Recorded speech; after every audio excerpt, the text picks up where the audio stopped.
বগুড়া জেলার কাহালু থানার অন্তর্গত পাইকারি ইউনিয়নের ঐতিহাসিক যোগীর ভবন নামক মন্দিরটি ভূমিদস্যুদের অবৈধ ভোগ দখলের হাত থেকে রক্ষা পেতে বগুড়া প্রেস ক্লাবে সংবাদ সম্মেলন করেছে শ্রী বাদল চন্দ্র সহ এলাকার হিন্দু সম্প্রদায়। বগুড়া প্রতিনিধি জাহিদ হাসানের প্রতিবেদনে দেখুন বিস্তারিত।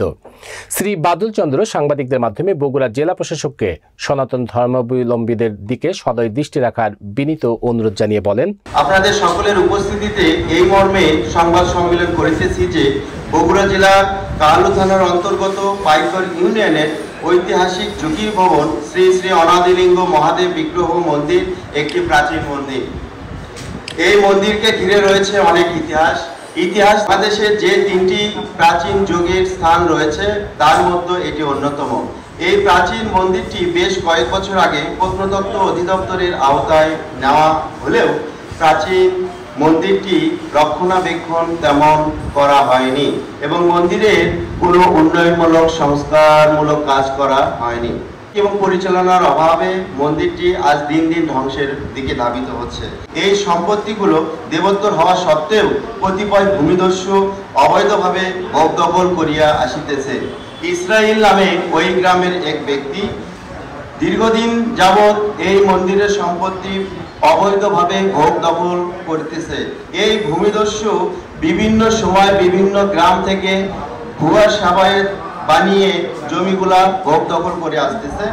তাকেও সনাতনের মতো মনিটর করে যোগীর ভবন মন্দিরে যে দেবত্ব সম্পত্তি রয়েছে এই সম্পত্তিটি তিনি আত্মসাৎ করতে চায়। তো এই মর্মে আমরা ইউনো মহোদয়ের মাধ্যমে একটা আবেদন করি যে স্যার, আমাদের এই মন্দিরটি দেবত্ব সম্পত্তি, বাংলাদেশে যেহেতু দেবত্ব সম্পত্তির একটা বিধিবিধান রুলস রয়েছে, মাননীয় জেলা প্রশাসকের মাধ্যমে পরিচালনা হচ্ছে, সেই ভাবে আমাদের মন্দিরটি যেন পরিচালনা হয় সেই মর্মে আমরা আবেদন করি।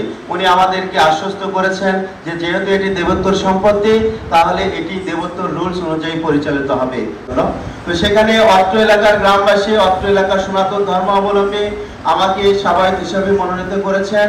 তো তারপর থেকেই ভূমিদস্যু ইসরায়েল এবং ভুয়া সাবায়েত শ্রী রতন চন্দ্র আমাকে বিভিন্নভাবে, আমার পরিবারকে এবং আমার গ্রামে সনাতন ধর্মাবলম্বীদেরকে বিভিন্নভাবে ভয় ভীতি হুমকি ধামকি দেখাচ্ছে। ইসরায়েল নামে ভূমিদস্যু এবং স্থানীয় ওয়ার্ড আওয়ামী লীগের সদস্য তিনি তার তোড় মারণ চালিয়ে দিয়ে বেগবান করেছে এবং আমাদেরকে বিভিন্নভাবে হুমকি ধামকি এবং প্রাণনাশের অনেক ভয় দেখাচ্ছে। ভয়ের মাধ্যমে মাননীয় জেলা প্রশাসক বগুড়াকে আমাদের সনাতন ধর্মাবলম্বীর দিকে সদয় দৃষ্টি রাখার জন্য বিনীত অনুরোধ জানাচ্ছি এবং সেই সাথে জেলা প্রশাসন কর্তৃক দেবোত্তর সম্পত্তি বিধিমালা অনুযায়ী পরিচালনার মাধ্যমে মন্দির উন্নয়নের জন্য বিশেষভাবে অনুরোধ করিতেছি।